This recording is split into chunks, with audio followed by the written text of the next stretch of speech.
देखिए, ये जो भीड़ है ना, ये ममता बनर्जी की मोहब्बत का एक छोटा सा नमूना है। आप देख रहे हैं कि जिस राह से ममता बनर्जी गुजर रही हैं, 5-5, 6-6 किलोमीटर का पदयात्रा कर रही हैं, हज़ारों नहीं लाखों की तादाद में लोग उतर के कह रहे हैं, ममता जी तुम आगे बढ़ो, हम तुम्हारे साथ हैं। आप देख रहे हैं कि इस तरह से उनको ज़द-कोब किया गया और एक साजिश के तहत उन पर जो है, एक मुनज़्ज़म साजिश के तहत उनके साथ जो वाक़या हुआ, उसके बावजूद भी वो ये कह रही हैं कि एक पैर से बंगाल जीतेंगे और फिर 2 पैर से दिल्ली की तरफ रवाना होंगे। आप यकीन मानिए, जो हम लोग कहते हैं ना कि खेला हौबे, असल में है ये क्या? ये खेला हौबे है क्या? आप जो समझ रहे हैं, जिस तरह से पोलराइजेशन की राजनीति आप कर रहे हैं, आप सोच रहे हैं कि वो इतना उनको जहर भरा है, इतना जहर दिया है कि वो तो जाके बीजेपी को वोट देगा, लेकिन वो वोट दे रही है ममता बनर्जी को। और औरतें, ख़वातीन जिसका शौहर बीजेपी करता है, मैं बड़ी जिम्मेदारी के साथ कहता हूँ कि जिनके शौहर सक्रिय रूप में बीजेपी का कर्मी है, उसकी बीवी को कहा कि तुमको मालूम है ना, मैं बीजेपी का लीडर हूँ, तुम बीजेपी को वोट देना। लेकिन वो रास्ता चल के बोलिए, मेरी बेटी तो 25,000 रुपया कन्याश्री में मिला है और मेरा बेटा को तो 12th क्लास में ममता जी 10,000 रुपया दिए मोबाइल ख़रीदने का। पूरा लॉकडाउन में हम लोग के घर में राशन फ्री में मिला। आप देखें ना, दिलीप घोष के परिवार को भी स्वास्थ्य साथी 5 लाख रुपए का कार्ड मिला। वो जा कर के वोट दे रही है ममता को। अब जब आके कह रहा है, उसका शौहर पूछ रहा है कि तुम किसको दिए? बोले आप तो बोले थे आप बीजेपी का कर्मी हैं। हम तो कर्मी नहीं हैं, हम तो आपकी बीवी हैं। आप बीजेपी के सक्रिय कर्मी हैं। लेकिन मेरा विवेक ये बात मुझे इजाज़त नहीं दे रहा था कि जिन्होंने मुझे, मेरी बेटी को 25,000 रुपया कन्याश्री दिया, मेरी बेटी को साइकिल दिया, और जिसने मेरे बच्चे को 10,000 रुपया मोबाइल के लिए दिया, और जिसने मेरे घर में राशन पहुंचाया, और जिसने मेरे परिवार के लिए 5 लाख रुपया का स्वास्थ्य साथी कार्ड दिया, मेरा विवेक ये कह रहा था, आपने मुझे कहा था बीजेपी को वोट देने का, लेकिन मेरा विवेक ये कह रहा था कि दीदी को वोट दो, मैंने दीदी को दिया। बोले तुमने ऐसा क्यों किया? बोले हम तो आपको पहले ही बोले थे खेला होवे। तो आप ये समझ लो, मैं आपको बड़े ईमानदारी के साथ कह रहा हूं जनाब, जो लोग जितना भी जहर घोलने की कोशिश करें, पूरा केंद्रीय सरकार का जो संस्थाएं हैं, इलेक्शन कमिश्नर से लेके जितनी भी संस्थाएं हैं, पूरा कैबिनेट मंत्रालय और तमाम वजीर आला, होम मिनिस्टर, प्राइम मिनिस्टर, सब लोग, भैया चीटी कहाँ जाती है? शहद की तरफ। तो ज़रूर से ज़रूर लोगों को बंगाल में एक खतरा नज़र आया है। वो कहते हैं ना, हिंदू खतरा में है, कोई कह रहा मुसलमान खतरे में, असल में मोदी जी खतरे में है। क्योंकि उनको मालूम है कि अगर ममता को नहीं रोक पाए तो 24 में हम नहीं रह पाएंगे। और ये वो जो लड़ाई है ना, ये सिर्फ 21 की लड़ाई नहीं है, ये आप जहन नशी कर ले। ये जो लड़ाई है, जो आज फरहाद हकीम साहब के नेतृत्व में ये केला बगान की सरजमी में आपने अपनी ज़ुबान से कहा कि एक सैलाब उमंग पड़ा है, ये सैलाब मोदी को 24 में भसा के ले जाएगा। ये लड़ाई एक साथ 2 लड़ाई लड़ रहे हैं हम लोग। 21 में ममता बनर्जी को मुख्यमंत्री बनाने की लड़ाई, और 24 में बीजेपी हटाओ देश बचाओ, ये जो लड़ाई है, ये लड़ाई भी बंगाल, आप तो जानते ही हैं कि मगरबी बंगाल जो है, जो आज सोचता है सारा हिंदुस्तान कल सोचता है। हम आज की बात नहीं कर रहे हैं, हम तो कल की तैयारी कर रहे हैं। 21 तो हमारा था, हमारा है और हमारा रहेगा। ममता बनर्जी मुख्यमंत्री थी, हैं और रहेगी। हम तो लड़ रहे हैं 24 में मोदी को हटाने के लिए, अमित शाह को हटाने के लिए। क्यों? क्योंकि मोदी जी मुझे पसंद नहीं, इसलिए हटाना चाहते हैं? नहीं, आपके जो वादे किए थे 7 बरस में, वो वादे आपने पूरे नहीं किए। आपने जो वादे किए थे वो झूठे साबित हुए। काला धन नहीं आया, बल्कि आपके ज़माने में काला धन 4 लाख करोड़ था, आज 8.5 लाख करोड़ हो गया है।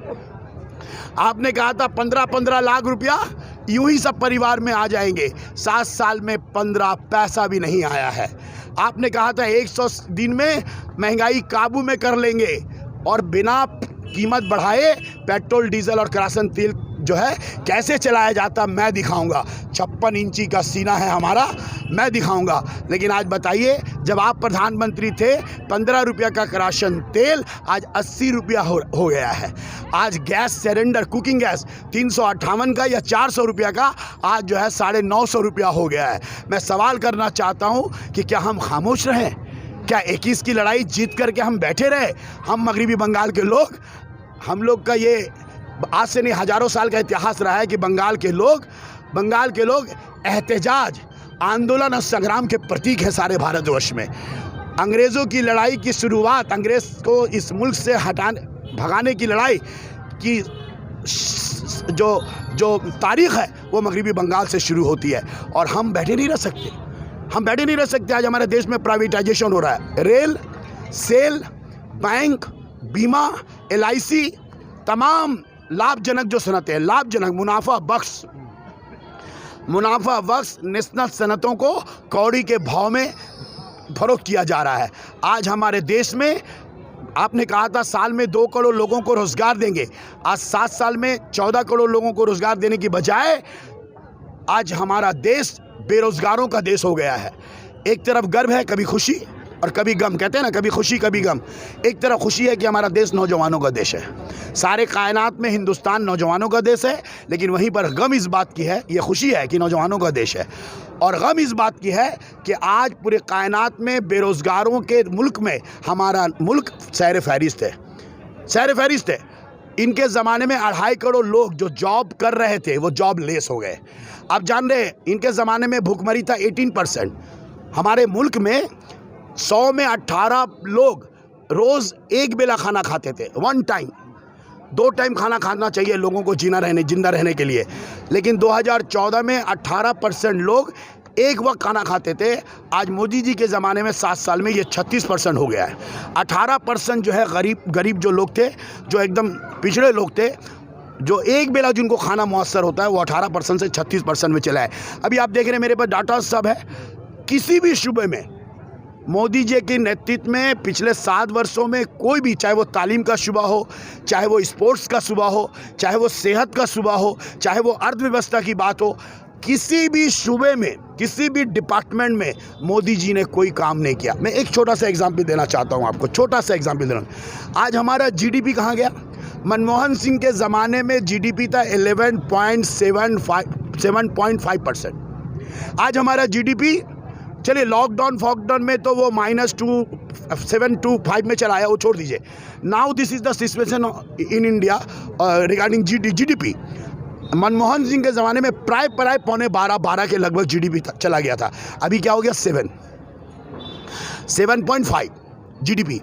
और मैं नहीं कहता, पूरी दुनिया के जितने भी अर्थशास्त्री हैं, माहिरीन माशियत हैं, वो ये बात कह रहे हैं कि हिंदुस्तान की माशियत बस से बदतर ही नहीं बल्कि ऐसी जगह पे पहुंच गई है, हम वेंटिलेटर भी नहीं बोल सकते जनाब। अर्थव्यवस्था हमारे देश का वेंटिलेटर में चला गया। एक अमेरिका के एक बहुत बड़े अर्थशास्त्री ये लिखते हैं, मैंने इंडिया टुडे में भी देखा कि वो लिखते हैं कि मोदी के नेतृत्व में नोटबंदी, GST और आर्थिक नीतियों की वजह कर और प्राइवेटाइजेशन की नीतियों की वजह कर, और यहाँ जो एक नफ़रत का वातावरण है, इनसिक्योर लोग फील कर रहे हैं। लोग यहाँ पर विदेश से नहीं आ रहे। देखिए, एक बहुत बड़ी बात मैं आपसे कहना चाहता हूँ, एक भी बड़ी कंपनियाँ, मल्टीनेशनल कंपनियाँ, हिंदुस्तान के बाहर की जो कंपनियाँ, कोई हिंदुस्तान में आना चाह रहा नहीं। क्यों? क्योंकि हिंदुस्तान में एक नफ़रत का माहौल है, हिंदुस्तान में एक डर का माहौल है, हिंदुस्तान में एक फ़िरका प्रस्ती का जहरीला जो साया है वो है। आज दुनिया के कोई भी बड़ी कंपनियां वो हिंदुस्तान की तरफ रुख नहीं कर रही हैं। सारी दुनिया ये रिसर्च करके बोल रहा है कि हिंदुस्तान अनसेफ जगह है, हिंदुस्तान में सेफ नहीं है, ना ईसाई सेफ है। अभी आप देखिए, जब आप 3 काला कानून लाते हैं किसान के खिलाफ 3 काला कानून लाते हैं, पूरे हिंदुस्तान का किसान ये बात कह रहे हैं ये काला कानून को बातिल कीजिए। आप देखिए, चूँकि अडानी या मुकेश अंबानी, आप ये बातिल नहीं कर सकते।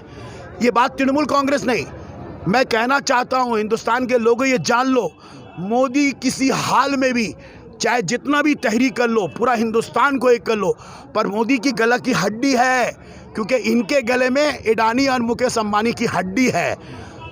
और इसलिए देखिएगा, ये आंदोलन को बर्बाद करने के लिए इन लोगों को कहते हैं खालिस्तानी है।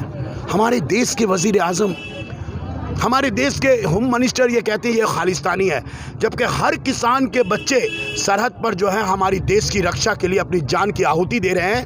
हिंदुस्तान का ऐसा कोई किसान नहीं है जनाब जिनके घर का एक नौजवान सरहद पर नहीं है। ये तो हमारे लिए, जो हमारे सिख भाई हैं, उनके लिए हम गर्व करते हैं कि एक तो हमें खेतों में अनाज उगा करके जो है हमारा अन्न दाता है, और दूसरा देश दाता है, देश का रक्षा करता है। उन्हें ये खालिस्तानी कहते हैं। और हमें पाकिस्तानी कहते हैं, ममता बनर्जी को बांग्लादेशी कहते हैं। असल में ये बात आप भी जानते हैं अच्छी तरह से हजरत परवेज़ भाई, और मैं भी जानता हूँ कि जब गीदड़ की मौत आती है तो वो शहर की तरफ भागता है, और नरेंद्र मोदी की अब मौत आई है तो वो बंगाल की तरफ भागा है। और ये बात आप नोट कर लीजिए। मैं जो इतनी देरी से बात कर रहा था कि मोदी जी हमें पसंद नहीं है इसलिए हम 21 की लड़ाई लड़ रहे हैं, ये तो हम जीत चुके हैं। ये तो दीदी का राज है, यहाँ तो दीदी चलता है। अभी उस बहुत इस्टेब्लिश करने की कोशिश हो रही है, दादा दादा दादा दादा। क्यों? नरेंद्र मोदी कभी बंगाल के दादा नहीं हो सकते। वो बोलते हैं ना गुजरात में मोटा भाई, वो मोटा भाई हो सकते हैं। मोटा भाई माने बड़ा भाई, यहाँ बंगाल में दादा के माने बड़ा भाई होता है। तो गुजरात के मोदी जी कभी दादा नहीं बन सकते। रविंद्रनाथ टैगोर का दाढ़ी बनाने से रविंद्रनाथ टैगोर नहीं बन सकते। बड़ी अच्छी बात याद आ गई, हमारे देश के प्रधानमंत्री का दाढ़ी बोलते ना दीदी, ओ दीदी, हम लोग कहते हैं मोदी, ओ मोदी। दाढ़ी बढ़ाए जा रहे हो लेकिन जीडीपी कम हो रहा है।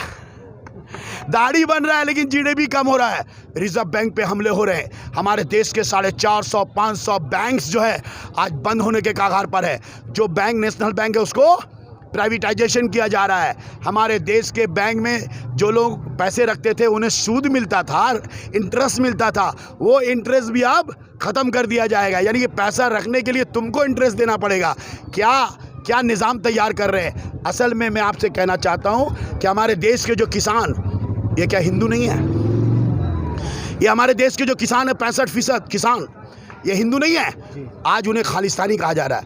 आपको एक बात और बताएं जिसके बारे में चर्चा नहीं हो रही है, या गोदी मीडिया चर्चा नहीं कर रहा है। हमारे मुल्क में जो बैंक को प्राइवेटाइजेशन किया जा रहा है, इसके खिलाफ में 10 लाख मुलाजिम पिछले 45 दिन से आंदोलन कर रहे हैं। 10 लाख मुलाजिम जो रास्ते पे चले आए। अगर बैंक को प्राइवेटाइजेशन कर दिया गया तो 10 लाख जो बैंक एम्प्लॉय हैं उसके परिवार में अगर 4 आदमी हैं तो 40 लाख लोगों के घर का चूल्हा बंद होने के कगार पर है। वो एक के बाद एक जितना भी जो बैंक्स देख रहे हैं वो अडानी या मुकेश अंबानी के हाथ में देगा। क्यों? 16 लाख करोड़ रुपया हमारे देश के मुख्तलिफ बैंकों में है। 16 लाख करोड़ रुपया। आप जानते हैं पूरा देश का अर्थव्यवस्था रिजर्व बैंक चलाता है। 15-15.5 लाख करोड़ रुपया रिजर्व बैंक के पास है, और ये 15-15.5 लाख करोड़ रुपया ही हमारे देश की मासियत की रीढ़ की हड्डी है। और सिर्फ अकेला बैंक्स के पास में 16 लाख करोड़ रुपया है। तो ये कहीं पे निगाहें, कहीं पे निशाना हमारे बैंक को प्राइवेटाइजेशन करके मुकेश अंबानी, अडानी, अनिल अंबानी वगैरह वगैरह, इनके हाथों में ये बैंक सौंप करके 16 लाख करोड़ रुपया पर नज़र है मोदी का। एक और आखिरी बात कहते हैं, सोने पे सुहागा हो गया। आए थे हराने दीदी को, कालिक लगाने आए थे दीदी को, अब तो कालिक इनको लग गया, राफेल आ गया। फ्रांस ने कह दिया कि मोदी सरकार के बहुत करीबी शख्स को 52 करोड़ रुपया। फ्रांस के जो वो क्या बोलते हैं उसका, और डॉलर नहीं, फ्रांस में क्या बोलते हैं उसको, यूरो।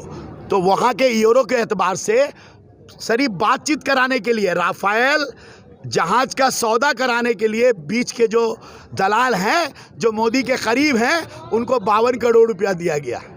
और फ्रांस का जो कमीशन है, काफ़ी दिनों से ये कमीशन काम कर रही थी। हालांकि आप जानते हैं जब ये बात आया था चौकीदार चोर है, चौकीदार चोर है, तो चौकीदार चोर है, चौकीदार ने बड़ी चमत्कारी के साथ इसको टाइट फिस कर दिया था। लेकिन जाको राके साइया मार सके ना कोई, मुद्दई लाख बुरा चाहे तो क्या होता है, वही होता है जो मंजूर खुदा होता है। देखिए चले थे मिटाने दीदी को, अभी राफेल के शक्ल में मोदी मिटाने का वक्त आ गया है। अब तो राफेल के सैलाब में और तूफान में मोदी और मोदी सरकार बहेगा। इंतज़ार कीजिए। वो कहते हैं ना, आज तक में एक बात बड़ा सुलूद है, ये है बात आज तक, इंतज़ार करिए कल तक। आपको इंतज़ार करना पड़ेगा। ये जो राइफल है, बोफोर्स ने राजीव गांधी को तबाह कर दिया था, ये राफेल और ये महंगाई, ये काला धन और ये किसान तहरीक, ये बैंक आंदोलन और ये लोगों का जो गैस सिलेंडर, याद रखिएगा हमेशा, पाप का जब घड़ा भर जाता है उसकी अंत निश्चित होती है। याद रखिएगा, झूठ जितना भी फैलाओ, जैसे जैसे फैलाओ, पर जीत सच की होती है।